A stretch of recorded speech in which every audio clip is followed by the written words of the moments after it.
कोई ये कहे कि आधुनिक इतिहास की सबसे बड़ी और त्वरित जीतों में से एक का फैसला उन्नत हथियारों से नहीं हुआ था। अच्छा, तो फिर किस चीज से हुआ था? जवानों के खाली टिफिन बॉक्स, समुद्री तूफानों के सटीक आकलन और एक बहुत ही चतुराई से फैलाई गई अफवाह से। अरे वाह, ये तो बहुत ही दिलचस्प लग रहा है। बिल्कुल। आज के इस विश्लेषण में हम 1971 के भारत-पाकिस्तान युद्ध और एक नए राष्ट्र यानी बांग्लादेश के निर्माण के पीछे की रणनीतियों को डीकोड करने जा रहे हैं। और इस चर्चा के लिए हमारे पास जो मुख्य स्रोत है की भाषा अत्यधिक राष्ट्रवादी है और उसमें कई राजनीतिक रूप से संवेदनशील दावे भी किए गए हैं। बिल्कुल। और मैं श्रोताओं को यह स्पष्ट कर दूं कि एक विश्लेषक के रूप में हमारा काम यहाँ किसी भी राजनीतिक विचारधारा का समर्थन करना या उसे खारिज करना नहीं है। एकदम सही। हम यहाँ इस स्रोत में दिए गए दावों और आंकड़ों को जस का तस रखेंगे और इस जानकारी का पूरी तरह से तटस्थ होकर केवल रणनीतिक और सामरिक दृष्टि से विश्लेषण करेंगी। चलिए इसे विस्तार से समझते हैं। युद्ध के मैदान में पहला हथियार उठने से पहले किसी भी संघर्ष की जमीन राजनीतिक और सामाजिक उथल-पुथल से तैयार होती है। 71 से पहले का पाकिस्तान भौगोलिक और सांस्कृतिक रूप से एक बेहद अजीब स्थिति में था। देश दो हिस्सों में बटा था, पश्चिमी पाकिस्तान और पूर्वी पाकिस्तान। और इन दोनों के बीच भारत का 2000 किलोमीटर से भी अधिक चौड़ा भूभाग था। हाँ, और श्रुत में दावा किया गया है कि पश्चिमी हिस्से के राजनीतिक और सैन्य नेतृत्व द्वारा पूर्वी हिस्से के लोगों यानी बंगालियों के साथ रंग, रूप और विशेषकर भाषा के आधार पर गंभीर भेदभाव किया जाता था। देखिए, ये एक ऐसा परिदृश्य है जहां राष्ट्र निर्माण का कोई भी मॉडल संघर्ष करने लगता है। मतलब दूरी और भेदभाव दोनों। बिल्कुल। जब किसी एक देश के दो हिस्सों के बीच न केवल हजारों किलोमीटर की भौगोलिक दूरी हो, बल्कि भाषाई और सांस्कृतिक स्तर पर भी कोई जुड़ाव ना हो, तो सत्ता का केंद्रीकरण एक बहुत बड़ा मुद्दा बन जाता है। सही बात है। ऐतिहासिक रूप से जब भी किसी बहुसंख्यक या सांस्कृतिक रूप से भिन्न आबादी पर कोई दूसरी भाषा या संस्कृति थोपने का प्रयास किया जाता है, तो वह एक अलगाववादी भावना को जन्म देता है। और वीडियो के अनुसार यह अलगाववादी भावना तब एक ज्वालामुखी में बदल गई जब 1970 के आम चुनावों के नतीजे आए। पूर्वी पाकिस्तान के लोकप्रिय नेता शेख मुजीब उर रहमान ने बहुमत हासिल कर लिया था। तो लोकतांत्रिक प्रक्रिया के हिसाब से उन्हें पूरे पाकिस्तान का प्रधानमंत्री बनना चाहिए था, है ना? बिल्कुल। लेकिन स्रोत बताता है कि पश्चिमी पाकिस्तान के नेतृत्व ने उन्हें शपथ नहीं लेने दी। इसके बाद मार्च 1971 में उनकी गिरफ्तारी हुई और पूर्वी पाकिस्तान में एक भयानक सैन्य कार्रवाई शुरू कर दी गई। ओह, ये तो बहुत ही संगीन मोड़ था। बहुत ज्यादा। वीडियो में बहुत ही विचलित करने वाले आंकड़े पेश किए गए हैं। दावा किया गया है कि इस सैन्य कार्रवाई के दौरान 30 लाख लोग मारे गए और 4 लाख महिलाओं के साथ अमानवीय ज्यादती हुई। ये आंकड़े मतलब जिस पैमाने का स्रोत में दावा किया गया है, वो किसी भी प्रशासन के लिए एक अभूतपूर्व संकट है। सच में। जब किसी क्षेत्र में इस तरह की राज्य प्रायोजित हिंसा होती है, तो वहाँ की नागरिक आबादी के पास पलायन के अलावा कोई विकल्प नहीं बचता और भूगोल की वजह से वो पलायन सीधे तौर पर पड़ोसी देशों की सीमाओं की ओर होता है। और यहीं से ये अंतर्राष्ट्रीय राजनीतिक मसला एक अंतर्राष्ट्रीय भू-राजनीतिक संकट बन जाता है। मतलब ये ऐसा है जैसे एक घर के दो हिस्से हों और एक हिस्से का मालिक दूसरे को उसके कानूनी अधिकार देने के बजाय घर से ही बाहर निकाल दे। हाँ, और फिर वो सारे लोग पड़ोसी के आंगन में आके जमा हो जाएं। एकदम सटीक। स्रोत के मुताबिक अप्रैल 1971 तक लगभग 10 लाख शरणार्थी सीमा पार करके भारत के पूर्वी राज्यों में आ चुके थे। 10 लाख लोग। यह संख्या तो रातों रात किसी छोटे देश की पूरी आबादी के विस्थापित होने जैसी है। बिल्कुल। इतने विशाल जनसमूह के लिए भोजन, आश्रय और चिकित्सा की व्यवस्था करना किसी भी देश की अर्थव्यवस्था की कमर तोड़ सकता है। अर्थशास्त्र और कूटनीति के नजरिए से इसे डेमोग्राफिक अग्रेशन या जनसांख्यिकीय आक्रमण के रूप में भी देखा जा सकता है, भले ही वो अनजाने में हुआ हो। अच्छा, वो कैसे? देखिए, जब किसी देश की अर्थव्यवस्था पर शरणार्थियों का इतना भारी और अचानक दबाव पड़ता है, तो कई बार उस देश के लिए युद्ध लड़ना अनिश्चित काल तक उन शरणार्थियों का भरण पोषण करने से ज्यादा सस्ता और व्यावहारिक विकल्प बन जाता है। अरे, ये एक बहुत ही चौंकाने वाला पहलू है कि युद्ध आर्थिक रूप से एक बेहतर विकल्प लग सकता है। कड़वा है पर रणनीतिक सच है। इसे देखते हुए मेरी पहली प्रतिक्रिया ये होती कि भारत को अप्रैल में ही तुरंत सैन्य हस्तक्षेप कर देना चाहिए था।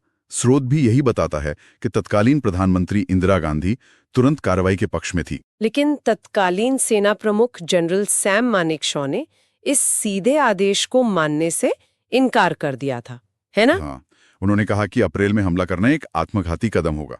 मतलब एक प्रधानमंत्री के आदेश को टालना, आखिर इसके पीछे ऐसा कौन सा सैन्य तर्क था जिसने इस राजनीतिक दबाव को भी पीछे छोड़ दिया? यहाँ जो बात सबसे हैरान करने वाली है वो है भूगोल और मौसम विज्ञान की ताकत, जो अक्सर किताबों के पन्नों में छुप जाती है। मतलब मौसम हथियारों से बड़ा हो सकता है। बिल्कुल। जनरल मानेकशॉ का ये निर्णय विशुद्ध रूप से भौगोलिक वास्तविकता पर आधारित था।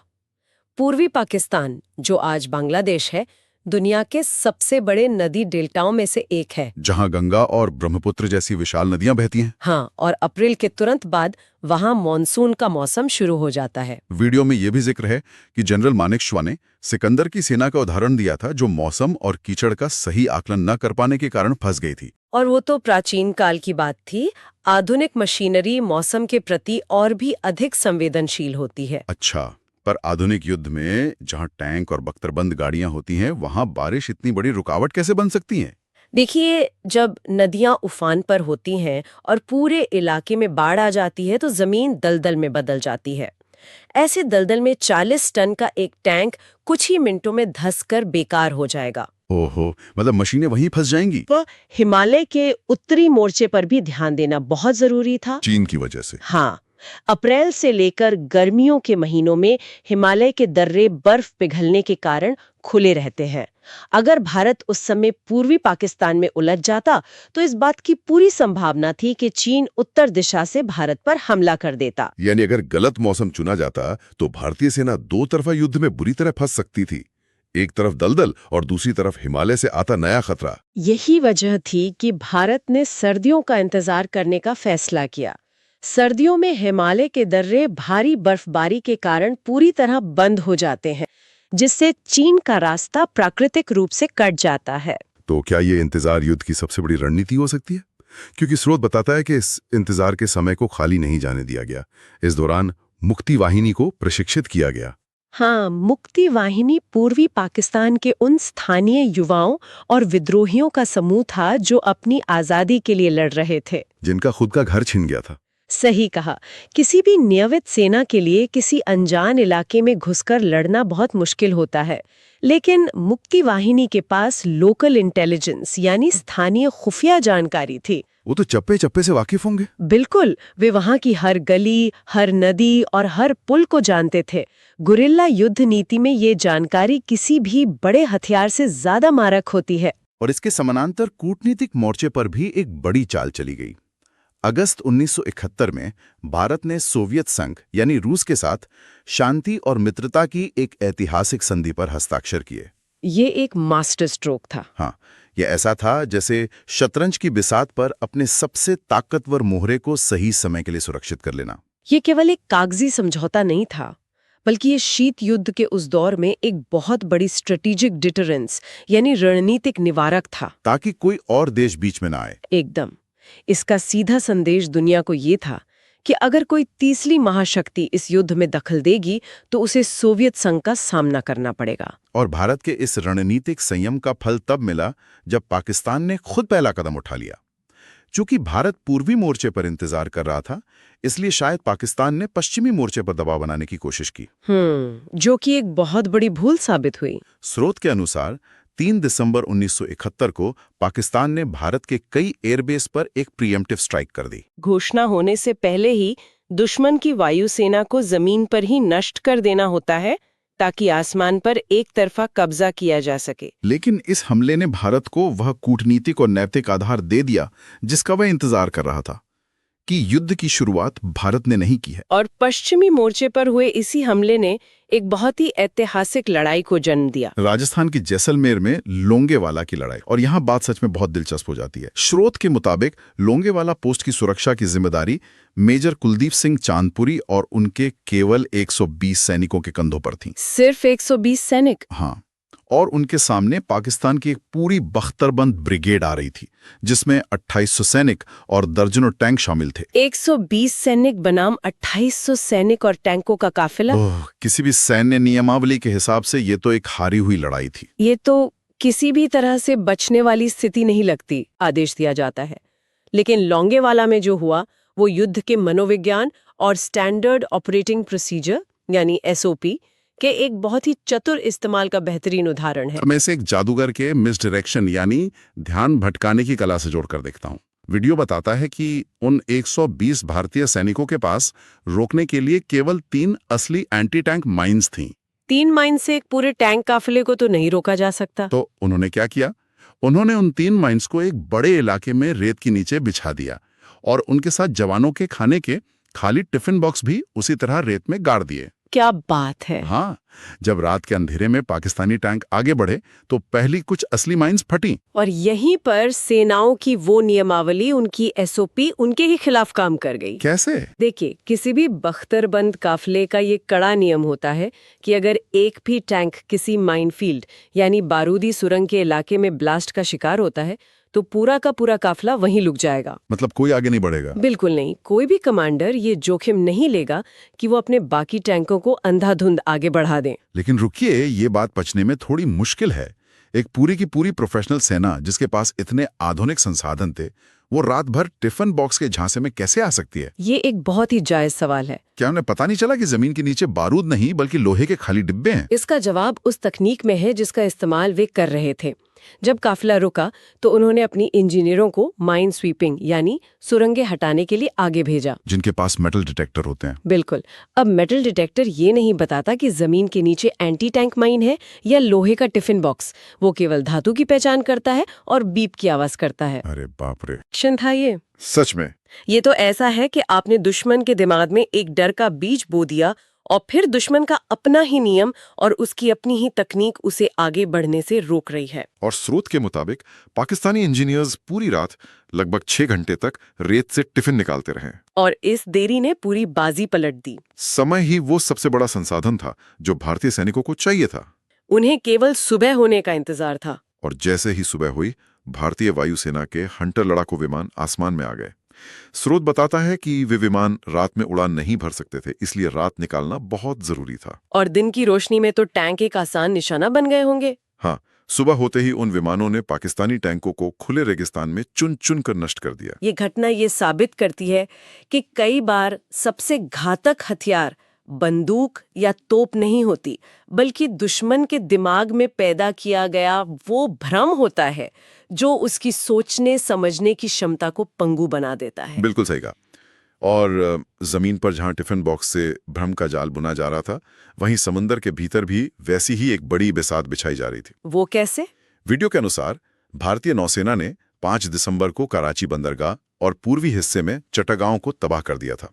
और नौसेना का aircraft carrier INS Vikrant Bengal की खाड़ी में बहुत कहर बरपा रहा था, जिसने पूर्वी पाकिस्तान के समुद्री रास्तों को पूरी तरह से ब्लॉक कर दिया था। हाँ, इसे रोकने के लिए पाकिस्तान ने अपनी सबसे खतरनाक पनडुब्बी पीएनएस गाजी को भेजा। गाजी अमेरिका से ली गई थी और उस समय के हिसाब से एक बेहद उन्नत पनडुब्बी थी। उसका एकमात्र लक्ष्य था विक्रांत को डुबाना। देखिए, अगर हम इसे व्यापक परिप्रेक्ष्य से जोड़कर देखें तो पनडुब्बी युद्ध पूरी तरह से स्टेल्थ यानी छिपकर वार करने की क्षमता पर निर्भर करता है, जो कि समंदर की गहराइयों में होती है। हाँ, और भारत के लिए ये पता लगाना बहुत मुश्किल था कि वो कहाँ है। ऐसे में विक्रांत को बचाने का केवल एक ही तरीका था, दुश्मन को यह विश्वास दिलाना कि विक्रांत वहाँ है ही नहीं जहाँ वो असल में है। अगर मैं इसे आज के साइबर सुरक्षा के संदर्भ में समझूं, तो ये किसी हनी पॉट और तैयार करने जैसा लगता है। हनी पॉट? हाँ, जैसे कोई साइबर विशेषज्ञ हैकर्स को फंसाने के लिए एक नकली और बहुत ही आकर्षक सर्वर बनाता है, ताकि हैकर असली डेटा को छोड़कर उस नकली सर्वर पर हमला करे और पकड़ा जाए। अरे, ये तुलना तो बिल्कुल सटीक है। नौसेना ने ठीक ऐसे ही एक भौतिक हनी पॉट तैयार किया। वीडियो के मुताबिक भारत ने विक्रांत को अंडमान की तरफ सुरक्षित छुपा दिया और दूसरी तरफ अधिकारियों के जरिए झूठे फोन कॉल्स करवाकर ये अफवाह फैला दी गई कि विक्रांत दक्षिण भारत के विशाखापट्टनम बंदरगाह पर आ रहा है। और इसे सच साबित करने के लिए कुछ पुख्ता सबूत भी छोड़े गए होंगे। बिल्कुल। विशाखापट्टनम में भारी मात्रा में राशन, फल, सब्जियां और मांस के ऑर्डर दिए गए। ये एक ऐसा पेपर ट्रेल या दस्तावेजी सबूत था जिसे दुश्मन के जासूस आसानी से पकड़ सकते थे। और जासूसों ने देखा कि इतने बड़े पैमाने पर राशन तभी आ सकता है जब कोई बहुत बड़ा जहाज जैसे कि एयरक्राफ्ट कैरियर वहां आने वाला हो। सही पकड़े। और यही इंफॉर्मेशन वॉरफेयर की सबसे बड़ी ताकत है। आप दुश्मन के खुफिया नेटवर्क का इस्तेमाल उसी के खिलाफ करते हैं। पाकिस्तान के जासूसों ने ये पुख्ता जानकारी अपनी पनडुब्बी गाजी तक पहुंचा दी कि विक्रांत विशाखापत्तनम में है। और गाजी उस चारे को निगलकर विशाखापत्तनम की ओर मुड़ गई। लेकिन वहां विक्रांत नहीं बल्कि आईएनएस राजपूत उसका इंतजार कर रहा था। आईएनएस राजपूत? हाँ, और स्रोत के अनुसार आईएनएस राजपूत कोई बहुत नया या उन्नत जहाज नहीं था, बल्कि उसका एक इंजन भी खराब था और वो मरम्मत के लिए बंदरगाह पर था। अच्छा। लेकिन इसी खराब इंजन वाले जहाज ने डेप्थ चार्ज का इस्तेमाल करके दुनिया की उस समय की सबसे खतरनाक पनडुब्बी गाजी को समंदर में ही दफन कर दिया। बाप रे, ये सैन्य इतिहास की एक बहुत बड़ी विडंबना है कि एक तकनीकी रूप से उन्नत हथियार एक पुरानी और खराब पड़ी मशीन के हाथों सिर्फ इसलिए नष्ट हो गया क्योंकि उसे गलत सूचना के जाल में फंसाया गया था। सच में। लेकिन ये लड़ाई अब केवल भारत और पाकिस्तान तक सीमित नहीं रह गई थी। जब ये स्पष्ट होने लगा कि पाकिस्तान ये युद्ध हार रहा है तो दुनिया की महाशक्तियां इसमें कूद पड़ीं। वो तो होना ही था, शीत युद्ध का दौर जो था। वीडियो में बताया गया है कि अमेरिका ने अपनी ताकत का प्रदर्शन करते हुए अपना 7वां बेड़ा यानी 7th फ्लीट बंगाल की खाड़ी की ओर भेज दिया। इसके साथ ही ब्रिटेन ने भी अरब सागर में अपना ईगल बेड़ा तैनात कर दिया। देखिए, अमेरिका का 7वां बेड़ा कोई मामूली समुद्री बल नहीं है। इसमें परमाणु हथियारों से lace aircraft carrier USS enterprise शामिल था, जो अपने साथ दर्जनों लड़ाकू विमान और पनडुब्बियां लेके चलता था। बिल्कुल, ये एक पूरा का पूरा तैरता हुआ सैन्य शहर था जिसकी मारक क्षमता किसी भी छोटे देश को तबाह करने के लिए काफी थी।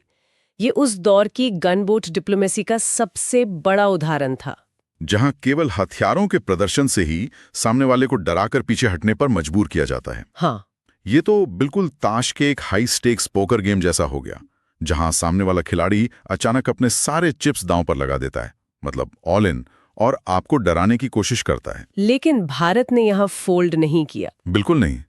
भारत ने अगस्त में रूस के साथ जो संधि की थी वो कार्ड मेज पर रख दिया। ये वो क्षण था जब कूटनीतिक संधियां युद्ध के मैदान का सबसे बड़ा हथियार बन जाती हैं। उस समझौते के तहत भारत ने सोवियत संघ से मदद का आह्वान किया। और स्रोत के अनुसार रूस ने भी बिना कोई समय गवाए अपनी परमाणु पनडुब्बियों और घातक क्रूजर जहाजों से लैस अपना 40वां भेड़ा प्रशांत महासागर से भारत की ओर भेज दिया। ये एक बहुत ही आक्रामक कदम था। हाँ, रूस के नौसेना कमांडर ने फैले तौर पर अमेरिका तथा ब्रिटेन को चेतावनी दी कि अगर उन्होंने भारत के विक्रांत या किसी भी भारतीय ठिकाने पर हमला किया तो इसे सीधे सोवियत संघ पर हमला माना जाएगा और रूस जवाबी कार्रवाई करेगा। यह चेतावनी एक बहुत बड़ा निवारक साबित हुई, क्योंकि कोई भी तीसरा विश्व युद्ध नहीं चाहता था। बिल्कुल, अमेरिका और सोवियत संघ दोनों जानते थे कि अगर वे यहाँ भिड़े तो हालात बेकाबू हो जाएंगे।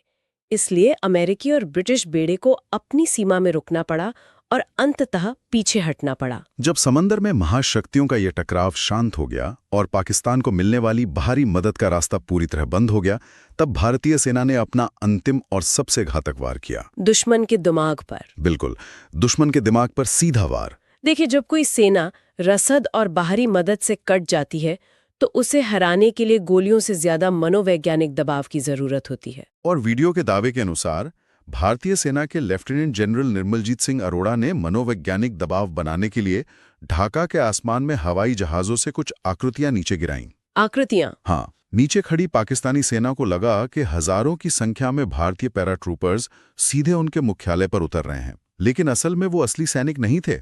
वो पैराशूट से बांधकर गिराए गए सैनिकों के पुतले थे, डमीज। अरे बाप रे! इससे एक बहुत अहम सवाल खड़ा होता है कि क्या आधुनिक युद्ध हथियारों से ज्यादा दिमाग और धारणा की लड़ाई है? लगता तो ऐसा ही है। ये कॉग्निटिव ओवरलोड यानी मानसिक दबाव पैदा करने की एक बहुत ही पुरानी लेकिन कारगर रणनीति है।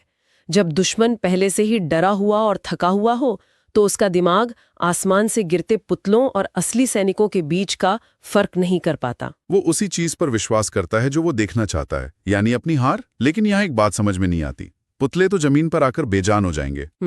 क्या पाकिस्तानी सेना को कुछ ही घंटों में ये पता नहीं चल जाता है कि ये एक धोखा है? यहीं पर मीडिया और संचार माध्यमों की भूमिका आती है। बिल्कुल। स्रोत बताता है कि इसी दौरान बीबीसी न्यूज ने एक रिपोर्ट प्रसारित कर दी कि ढाका में 5000 भारतीय सैनिक उतर चुके हैं। ओहो! इस एक समाचार रिपोर्ट ने एक इको चेंबर का काम किया। मतलब? उस झूठ को सच साबित कर दिया। हाँ, जब आप आसमान में पैराशूट देखते हैं और उसी समय दुनिया का सबसे प्रतिष्ठित न्यूज़ नेटवर्क ये घोषणा करता है कि 5000 सैनिक उतर गए हैं, तो आपका दिमाग उस झूठ को एक अकाट्य सच मान लेता है। बीबीसी की उस रिपोर्ट ने उन बेजान पुतलों को पाकिस्तानी सेना के दिमाग में एक अजेय और खूंखार फौज में बदल दिया। और स्रोत के अनुसार इस मनोवैज्ञानिक वॉर का असर इतना गहरा था कि वहां के गवर्नर एएच मलिक ने डर के मारे तुरंत इस्तीफा दे दिया। उनके हाथ पांव कांपने लगे थे। और ये सब बिना कोई बड़ी लड़ाई लड़े हुआ। इसी मानसिक हार का अंतिम परिणाम था वो ऐतिहासिक आत्मसमर्पण। जब नेतृत्व का मनोबल टूट जाता है तो सेना चाहे कितनी भी बड़ी क्यों न हो, वो लड़ नहीं सकती। और यही हुआ। 16 दिसंबर 1971 को पाकिस्तानी सेना के लेफ्टिनेंट जनरल ए.के. नियाजी ने 93,000 सैनिकों के साथ भारतीय सेना के सामने हथियार डाल दिए। 93,000 सैनिक? हाँ, वीडियो ये दावा करता है कि बिना किसी निर्णायक अंतिम युद्ध के आत्मसमर्पण करने का ये गिनीज बुक में दर्ज एक रिकॉर्ड है। इतने सारे सैनिकों का बिना किसी कड़े प्रतिरोध के आत्मसमर्पण कर देना इस बात का प्रमाण है कि यह हार हथियारों की कमी के कारण नहीं, बल्कि पूरी तरह से मनोवैज्ञानिक थी। वे चारों तरफ से घिर चुके थे। उनका नौसैनिक संपर्क टूट चुका था, महाशक्तियों से मदद की उम्मीद खत्म हो चुकी थी और पुतलों के उस भ्रम ने उनके हौसले की आखिरी दीवार भी गिरा दी थी। तो आखिर इस सब का मतलब क्या है? पूरी चर्चा का सार क्या है? एक ऐसा युद्ध जो भौगोलिक दूरियों, महाशक्तियों के टकराव और मानवीय संकटों से भरा हुआ था, वो हमें सामरिक दृष्टिकोण से क्या सिखाता है? मैं समझती हूँ कि ये घटना इस बात का एक शानदार उदाहरण है कि किसी भी सैन्य संघर्ष में सफलता केवल हार्ड पावर यानी सैन्य ताकत से नहीं मिलती। सही समय का इंतजार भी जरूरी है। बिल्कुल, सही समय और मौसम का सटीक आकलन, संसाधनों का स्मार्ट इस्तेमाल, जैसे कि लोंगेवाला में टिफिन बॉक्स का इस्तेमाल, और कूटनीतिक स्तर पर सही साझेदारियां बनाना आवश्यक है। और मनोवैज्ञानिक युद्ध भी? हाँ, सूचना युद्ध और मनोवैज्ञानिक दबाव की वो ताकत जो बिना खून बहाए ही दुश्मन को घुटने टेकने पर मजबूर कर सकती है। ये जानकारी वाकई बहुत महत्वपूर्ण है, क्योंकि ये सिखाती है कि बड़ी से बड़ी चुनौती को केवल ताकत से नहीं, बल्कि चालाकी, धैर्य और सही सूचना के उपयोग से हराया जा सकता है। मैं इससे पूरी तरह सहमत हूँ। और जाने से पहले श्रोताओं के लिए सोचने का एक अंतिम बिंदु छोड़कर जाना चाहूंगा। जरा सोचकर देखिएगा, अगर उस दिन बीबीसी ने उन पुतलों के बारे में गलत रिपोर्टिंग नहीं की होती या रेगिस्तान में टिफिन बॉक्स का वो जुगाड़ नहीं लगाया गया होता, तो क्या आज दक्षिण एशिया का नक्शा कुछ और होता? ये तो बहुत ही गहरा विचार है। इतिहास के न जाने कितने बड़े फैसले ऐसे ही छोटे भ्रम और फेक न्यूज पर टिके हो सकते हैं।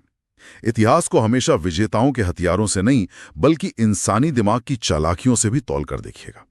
आज के इस विश्लेषण में बस इतना ही। अगली बार फिर मिलेंगे।